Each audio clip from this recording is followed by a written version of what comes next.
این صحنه رو ببینید. رامین رضایی هم با پای راست یه ارسال روی تیر یک فرستاد توی شلوغی یه نفر گل بزنه، ولی ضربه‌ای که اونجا زده شد در چارچوب نیست. بهترین درآمدو داری، بیشترین عشق و حالو میکنی، هر روز استخر، سونا، جکازی، ماساژور. خدا تو من پول داری، هیچ دغدغه‌ای نداری، تنها وظیفت فوتباله.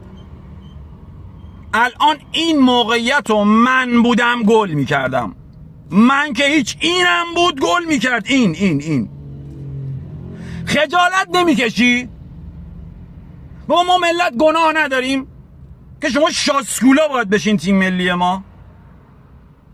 تو رو قرآن اینو نگاه کن، یه جوری جست ناراحتی گرفته انگار مثلا باباش مرده. بابا تو که اصلا این خیالت نیست، تو اصلا برات مهم نیست. تو الان پا میشی میری تو رقم میگی جون $1,000,000 رو عشق است. همون $1,000,000 که توی آنتالیا جلو اتوبوس واسش گرفته بودی، الان فردا میگه علی مثل این صحنه. علی چیز دیگه نشون میده. شواهد غلط میکنن با شما دیگه. شما حق ندارید اینطوری صحبت کنید. جمشید جان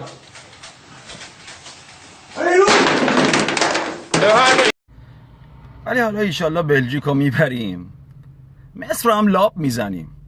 بزن که خوب میزنی، اینجوری خودمون رو گول بزنیم تا ببینیم چی میشه دیگه. زد زیاد.